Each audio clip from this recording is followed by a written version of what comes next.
কোরআনে বলা নূহ নবীর নৌকা খুঁজে পাওয়ার দাবি সমুদ্র থেকে ৬,৫০০ ফুট উঁচুতে। সত্যি কি নূহ নবীর নৌকা? এটি কি বলছেন গবেষকরা? পবিত্র কোরআন শরীফে বলা মহাপ্লাবনের নূহ আলাইহি ওয়াসাল্লামের নৌকাটি তুরস্কের আরারাত পর্বতে খুঁজে পাওয়ার দাবি করছেন একদল গবেষক। সমুদ্রপৃষ্ঠ থেকে ৬,৫০০ ফুট উঁচুতে থাকা এই নৌকা সদৃশ্য বস্তু নিয়ে চলছে নানান আলোচনা। সত্যি কি তাহলে খুঁজে পাওয়া গেল নূহ নবীর নৌকা? কি বলছেন গবেষকরা? ডেস্ক রিপোর্টে জানাচ্ছেন ইমরান মাহমুদ।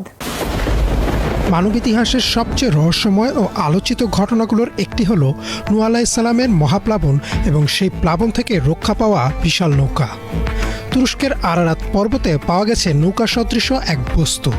ধারণা করা হচ্ছে এটাই নূহ আলাইহিস সালামের নৌকা, যা মহাপ্লাবন থেকে বাঁচিয়েছিল বিশ্বাসীদের। সত্যি কি খুঁজে পাওয়া গেছে নৌকাটি? কি বলছেন গবেষকরা? নূহ আলাইহিস সালাম ছিলেন আল্লাহর প্রেরিত একজন নবী এবং ইসলামের ইতিহাসের অত্যন্ত গুরুত্বপূর্ণ একজন ব্যক্তিত্ব। ইসলামের বর্ণনা অনুযায়ী তিনি প্রায় ৯৫০ বছর তার জাতিকে আল্লাহর পথে আহ্বান করেছিলেন। তবে দীর্ঘ এই সময়েও অল্প সংখ্যক মানুষই তার ডাকে সাড়া দেন। এমনকি তার নিজের এক সন্তানও অবিশ্বাসীদের দলে থেকে যায়। পবিত্র কোরআনের বর্ণনা অনুযায়ী অবশেষে আল্লাহ সেই অবাধ্য জাতির উপর নাজিল করেন এক ভয়াবহ মহাপ্লাবন। এই প্লাবনের স্থায়িত্ব ছিল ৪০ দিন। বলা হয় প্লাবনটিতে আক্রান্ত হয় বিশ্বের অধিকাংশ এলাকা। তবে আল্লাহর নির্দেশে নূহ আলাইহিস সালাম একটি বিশাল নৌকা নির্মাণ করেন, যেখানে বিশ্বাসীরা এবং প্রাণীদের জোড়ায় জোড়ায় আশ্রয় দেওয়া হয়। পানি নামতে শুরু করলে সেই নৌকাটি এসে থামে একটি পর্বতের ওপর, ইসলামী বর্ণনায় যা জুদি পর্বত হিসেবে পরিচিত।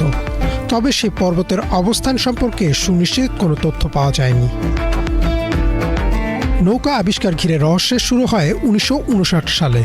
ন্যাশনাল জিওগ্রাফির একটি প্রতিবেদন অনুযায়ী তুর্কি সেনাবাহিনীর একজন ক্যাপ্টেন ইলহান দুরপিনার একটি বিমান মহড়ার সময় তুরস্কের পূর্বাঞ্চলে আরারাত পর্বতের প্রায় ৩০ কিলোমিটার দক্ষিণে অস্বাভাবিক এক নৌকা আকৃতির গঠন লক্ষ্য করেন। তিনি সঙ্গে সঙ্গে আকাশ থেকে ছবি তোলেন।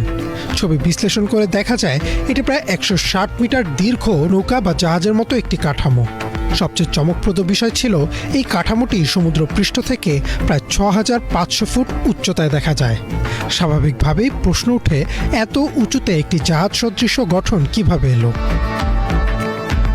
সে সময় এই আবিষ্কার দ্রুতই খ্রিস্টান ও মুসলিম বিশ্বে আলোড়ন সৃষ্টি করে। অনেকে ধারণা করতে শুরু করেন এটাই হয়তো নূহ আলাইহিস সালামের নৌকার অবশেষ। শুরু হয় বৈজ্ঞানিক গবেষণা। গবেষকরা মূলত দুটি বিষয়ের প্রমাণ খুঁজতে থাকেন। এক, নৌকা সদৃশ কাঠামোটির প্রকৃতি, ও দুই, ধর্মগ্রন্থের বর্ণনার বাইরে ইতিহাসে কোনো বৃহৎ প্লাবনের বাস্তব প্রমাণ। ১৯৯০-এর দশকে ভূতত্ত্ববিদ ও সমুদ্রবিজ্ঞানীদের একটি দল কৃষ্ণ সাগর অঞ্চলে গবেষণার সময় লক্ষ্য করেন সেখানে একসময় মিঠা পানির জলজ প্রাণী বাস করত। গবেষকদের দাবি অনুযায়ী প্রায় ৭৫০০ বছর আগে হঠাৎ করে ভূমধ্য সাগরের নোনা পানি প্রবল গতিতে কৃষ্ণ সাগরে ঢুকে পড়ে। এতে বিশাল এলাকা প্লাবিত হয়, যা ইতিহাসের অন্যতম বড় প্রাকৃতিক বন্যার একটি হতে পারে। এই ঘটনাকে আজও ব্ল্যাক সি ডেলিউজ হাইপোথিসিস নামে ডাকা হয়। নূহ আলাইহিস সালামের নৌকা খুঁজে পাওয়ার বিতর্কে নতুন মাত্রা যোগ করে আরেকটি আবিষ্কার।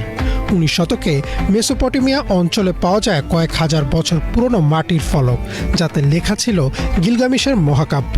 গবেষণায় জানা যায় এই মহাকাব্যের একটি অংশে বর্ণিত হয়েছে এক ভয়াবহ মহাপ্লাবনের কথা, যেখানে বলা হয় সৃষ্টিকর্তার সতর্কবার্তা পেয়ে উতনাপিশতিম নামের একজন ব্যক্তি একটি বিশাল নৌকা নির্মাণ করেন এবং তাতে পরিবার ও প্রাণীকুলকে আশ্রয় দেন।